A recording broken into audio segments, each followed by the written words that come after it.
Welcome back to Face the State. I'm Ariana Bennett. Thank you for staying with us.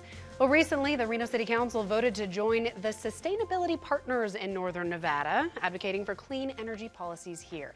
I'm back with Councilmember David Bobzien to talk about all that. David, once again, thank you for your time. Thanks. All right, so when we talk about this vote for the Sustainability Partners, just what does that mean?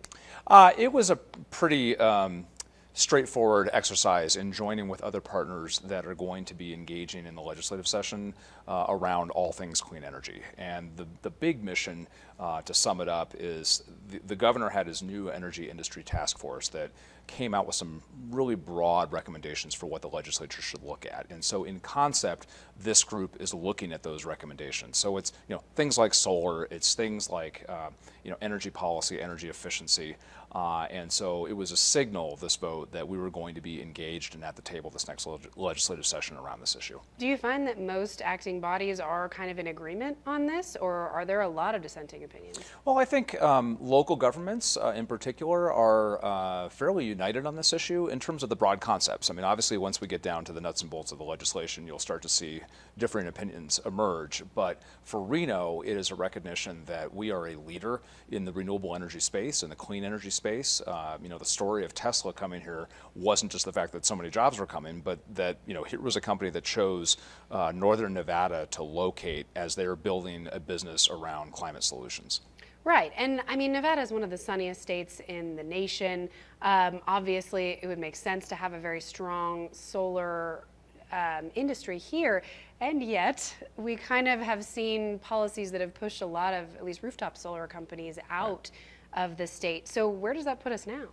Well, I think the last legislature maybe didn't do the best job that they could have done, but the legislature over time has a way of correcting itself. So I think that they will be revisiting that issue this next session, and hopefully they'll find a more certain path forward for the industry and for solar in general. But we also have things such as geothermal. We're certainly known for that in this state, and energy efficiency. And so a lot of the work, for instance, that the city is doing and is concerned about with the policy discussion in Carson City is around energy efficiency. So we recently did our greenhouse gas inventory, looking at what are we doing in our community, and what we found was that 68% of those emissions come from the built environment. So our community is different from a lot of other similarly sized cities in that we don't have heavy manufacturing contributing to the load, but we do have buildings, logistics centers, warehouses, et cetera. And so we are putting an emphasis on going forward, what can we do to incentivize more energy efficient buildings that whether it's new construction or retrofits, there's a whole economy and job opportunity around that effort. So that's our next step. What kind of incentives would those be? Well, we're looking at building codes. We're looking at ways to promote LEED construction. It's a lot of just conversations with the industry, and so we have a number of firms that are expert in our community in LEED construction, but we also don't have a lot of those buildings, those projects completed here in Reno. So Nevada as a state actually does really well in terms of the number of LEED certified projects that are on the ground. Very few of those are here in Reno, so we're hoping to change that. Okay, now you recently were appointed to the EPA's Advisory Board, so you actually correspond with people in DC about policy. Tell me about your role in that. So yes, I was appointed to the Local Government Advisory Committee, which is a consensus group from all across the country, big cities, small cities, conservative, liberal, et cetera, to provide feedback to the agency as they're going through rulemaking. So a lot of it is fairly technical feedback that we give that's very specific to, okay, here's how this one piece of a rule would impact this city situation over here. And there's a lot of painstaking work and discussion and a lot of phone calls to get to consensus positions on things to recommend to the administrator. For instance, I've served on a work group around drinking water and drinking water systems, and so we made some recommendations about greater promotion for consolidation of drinking water systems to keep costs down, ways that the EPA could better communicate and provide resources to smaller communities that need help in attaining standards. That's the kind of work that this group does. Is there anything that's going to filter down to Nevada that Nevadans are going to see and feel moving forward? Well, certainly there's a lot of resources that are available in terms of grants.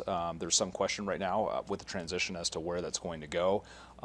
Certainly, the clean energy space is a big part of what EPA does. And I mentioned earlier the ozone rules that impact our community, making sure that we've got technical assistance that comes down to the state regulatory agency as they're dealing with matters of clean air. How are you anticipating all of this changing with the new administration? There have been talks of the new president cutting funding for the EPA.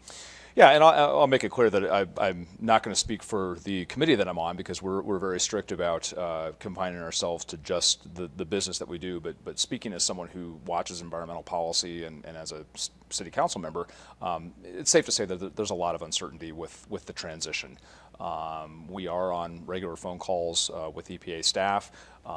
They are sort of awaiting the new administrator to be confirmed by Congress, and then from there, more direction on the rules that are in process right now, grant opportunities. I mean, at the end of the day, the agency is charged with enforcing and providing assistance on a range of environmental issues and laws, really, that are up to Congress. And so, you know, there's no just turning off the agency or you know, scaling it back. I mean, it's going to be a very delicate process that the administration is going to have to go through to promote their goals from a policy perspective. Okay, we have about a minute left. So just in general about all of this greener Reno stuff, is there anything you want the public to take away? Well, I think the big thing is that it's a tremendous opportunity for us, no matter what's going on in Washington, D.C., the clean energy space. I mean, Nevada is not a state that has fossil fuels. I mean, our energy resources are renewable resources. We have businesses that are coming here,